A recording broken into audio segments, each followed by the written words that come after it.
झारखंड विधानसभा के शीतकालीन सत्र के पहले दिन श्रद्धांजलि के बाद कार्यवाही शुरू हुई। सत्र खत्म होते ही विधायक जयराम महतो ने सरकार पर जोरदार हमला बोला। उन्होंने कहा कि छात्रवृत्ति न मिलने से छात्र परेशान हैं और तकनीकी खामियों का बहाना अब नहीं चलेगा।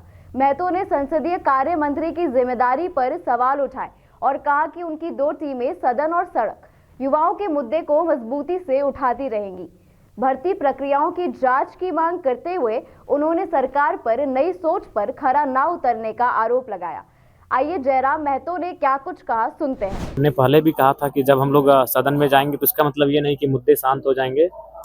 एक टीम सदन में अपना कार्य को संभालेगी तो दूसरी टीम सड़क में अपना कार्य को संभालेगी। तो सड़क और सदन दोनों जगह हम लोग राज्य के छात्रों की बात रहे, राज्य के युवाओं की बात रहे, राज्य के लोगों की बात रहे, उनके मुद्दों को नहीं मिल पाई है सर, उसके लिए क्या देखिए, उसके लिए तो हमें लगता है कि माननीय मुख्यमंत्री को अपोजिशन के लोगों के साथ बैठना चाहिए, क्योंकि इसमें केंद्र का भी अंश होता है और केंद्र अंश तभी होगा जब बातचीत होगी, समन्वय स्थापित होगा, तभी हमें लगता है इस समस्या का समाधान होगा। जयराम जी, मंत्री चमरा लिंडा जो है कह रहे हैं कि 500 करोड़ है हमारे पास में ओबीसी के लिए, लेकिन टेक्निकल प्रॉब्लम है इसलिए जो है हम छात्र छात्राओं को नहीं दे पा तो रहे। ये बहुत बड़ा दुर्भाग्य है। मंत्री जी को सोचना चाहिए कि अगर टेक्निकल प्रॉब्लम, जब आवास बनना था तो कई सौ करोड़ की लागत से आवास तुरंत बन गया, कोई टेक्निकल प्रॉब्लम नहीं, ना जमीन का प्रॉब्लम होता है, ना उस समय कोई विभागीय अड़चने आती है। जब माननीयों को आवास की सुविधा हो तो तुरंत हो जाता है, माननीयों को कोई सुविधा मिलनी हो तो उसमें कोई टेक्निकल प्रॉब्लम नहीं आता। जब छात्रों को स्कॉलरशिप की बात है तो टेक्निकल प्रॉब्लम लगा देते हैं। तो 1 साल से क्या कर रहे थे? 1 साल हो चुका आपके कार्यकाल का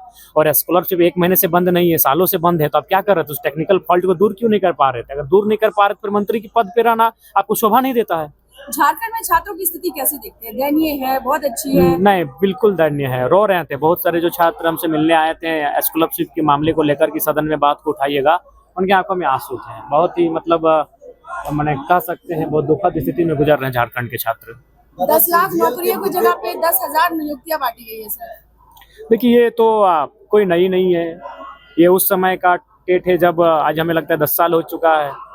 तो कहीं ना कहीं नई चीजें इस राज्य में देखने को नहीं मिल रही है।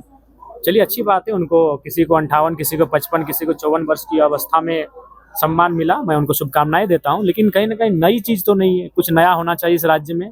नई सोच के साथ सरकार आई थी, लेकिन नया कुछ नहीं दिख रहा है। ऐसी तमाम जानकारियों के लिए जुड़े रहे मिरर मीडिया के साथ। धन्यवाद।